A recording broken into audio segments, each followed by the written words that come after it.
Beerzerker. I don't know. I had to open this. Technical difficulty. I'm trying to do the, what do you call it? I can't remember what the hell it's called. Oh, production value. I changed the light bulb. Where's the other? Oh. The light bulb was ridiculous. So, Hacker Score Munich Gold 5.5% alcohol by volume. Here's the can. Never had this beer before. Have had the Hacker Score Weiss beer. These used to come in swing top bottles. I opened this, but apparently the mathematics that makes up the storage does not make sense. Munich Gold. Yeah, I thought Pilsner. These are all like Pilsners to me. I don't know the damn difference. Authentic German style music to go along. German style beer review. All right. So, the head on this beer looks somewhat appropriate. Little sudsy.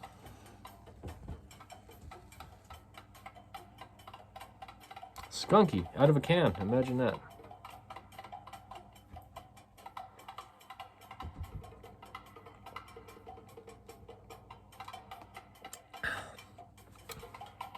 Crushable beer. You know what this tastes a lot like?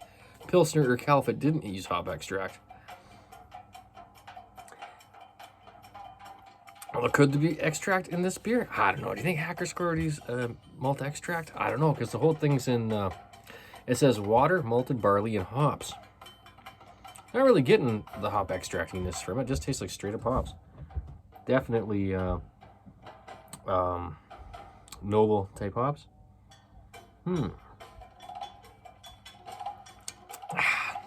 That's crushable beer. That's good stuff. Yeah, it tastes more rugged. It tastes more organic. It tastes like real beer. And it's good. Out of a can, you know, I like the swing tops if you're a home brewer. It's like, hey, but the novelty wore off, I guess, when they price them out against cans. And the can's actually a better, probably, way to store the beer. It's just, if you wanted Hacker Score bottles, you should have luck probably now. Maybe they'll do a run of them now and then. I don't know. I wasn't like super fond of the Weiss beer, but that's why I wanted to try it again. And then I saw this next to it and thought, wow, maybe this is better, because that's the way these Euro beers are for me. Like, each one of those breweries, whether it's, okay, let's say this one. I like this Munich Gold so far, from what I remember, better than the Weiss beer. Already, immediately, this is fucking good. And what was the last one we did there? Dab. The Maibach is really good. And I think I've had some of their other beer, but probably not all of them. I can't remember, but that Maibach is really good, even though there's a bit of a hop extract in there. And Holsten. I like the Festbach much more than the premium, but it's not like super terrible either. I just remember there's always like there's one that they brew that's just that's the one I like. Yeah.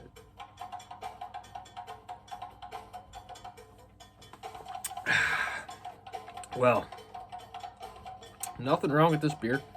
It's got that stanky, dankiness to it, Eurolageriness. Well, that's what it's supposed to be like. I've decided to use Grolsch as the standard to reference all these Euro lagers to, because it's fresh, clean, and delicious if it's not old.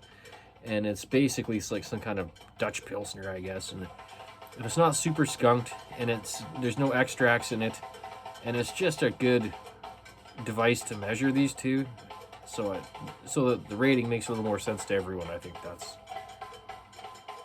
this. It's not as crisp and sharp as like a Grolsch. It's a little mellower. Not like way mellow or anything. A little fizzy. The head, if anything, I'd say the head is a little bit not. If there's one thing not performing, it was the way that head looks so sudsy a bit and how it's dissipated. But it is a lager. It's not. Yeah, it's almost gone. Very clean. That's basically. This is a lot like Urquell, really. It has like kind of that grassy, kind of rich grass juice kind of hop sense flavor in there, like, and there is enough bitterness in here. Euro lager, I don't know. Guess I'm gonna guess high 20s for sure.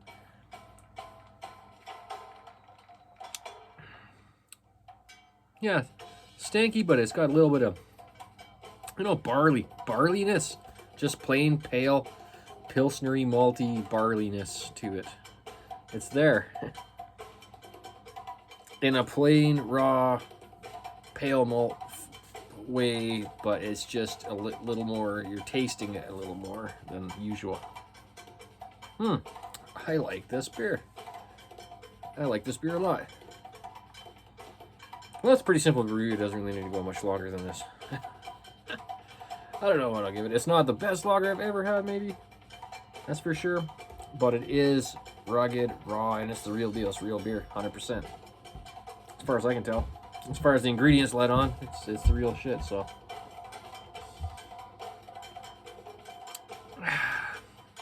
It's not overcarbonated. Bonus. I had to open the can a few minutes before because I've been having these technical, what do you call it? Computer horseshit things, you know? That's the technical term. Computer horseshit things. Yeah, I'm digging it. Frothy. It's just a little more mellow and grainier in the mouthfeel, like a little into the bread, slightly more. It's like a girlish if it was like a little more bready. Not like way more bready, just a little more bready than a girlish. I got some really interesting aromas coming off these noble hops, these floral, grassy, meadow-like. Yeah, that's cool. Well, it's not bad at all. Oh man, I'm gonna have to, for considering style and everything, I'm gonna have to just 9 it out of 11 or something like that, because I know lagers can get pretty damn good, but for the pale lager thing, I think, yeah, could be a little more sharper in places, could kind of whatever, but it's really nothing. There's nothing really bad. Like, it could be a little crisper, and who knows how old this can is. Like, most people aren't buying this type of thing that often, but it was stored in the refrigerator. It wasn't like out on the middle of the store on a pallet or anything, so it was supposedly refrigerated for a while. Yeah, it's just a little mellower, but you know, some people might want that.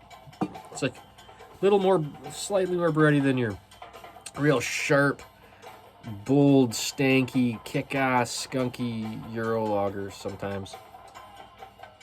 But still got lots of that for most people, would think. And kind of a sweet, noble, hoppy, meadowy type aroma.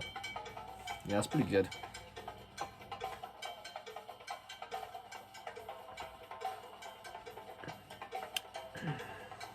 Yeah. And that hop aroma really comes through in the flavor and the finish. That's the hop dimension. It is almost like Goldings or something. And whatever those, now that I've been brewing with noble hops and tasting them and things, the low alpha acid noble hops, they're much more like that than I thought they would be. They're not just skunk and moss. They're meadowy, they're grassy, they're floral. That's what this has. Nice noble hops. Yeah, all right.